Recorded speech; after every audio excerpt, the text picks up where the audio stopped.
Ang bilis panahon, ilang buwan ang lumipas na ako'y nasa Warriors. Di na malayang mag-isang taon na ang Warriors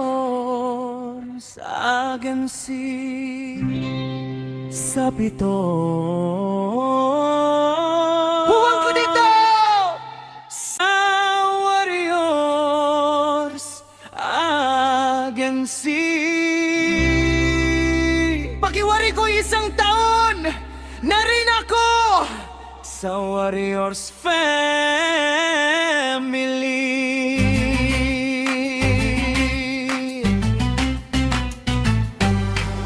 Nagbalik sa gunita ko nung unang araw ko dito sa Warriors. Tandang buwan pets ang aking paglaho. Sa umpisa'y natangangapat ng ngangamba, di kalaw na'y nasanay na.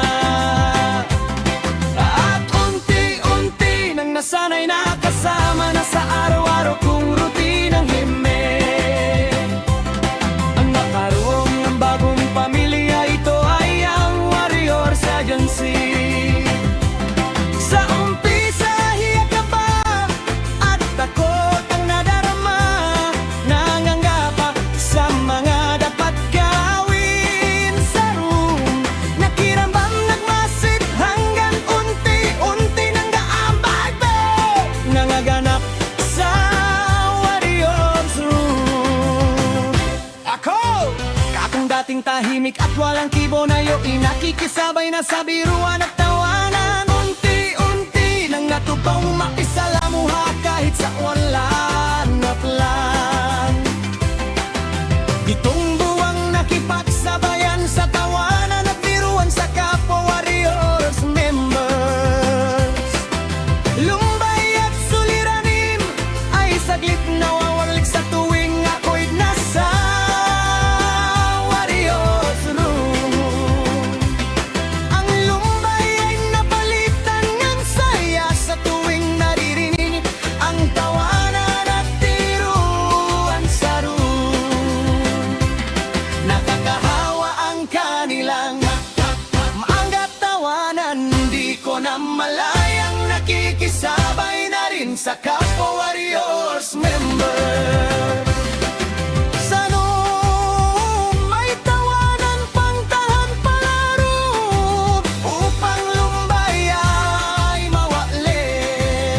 Sa pitong buwang ko sa tinapagtanto ko na di lang pala ako ang may suliranin. Tulad ko may magasuliranin din nga kapwa Warriors members ko.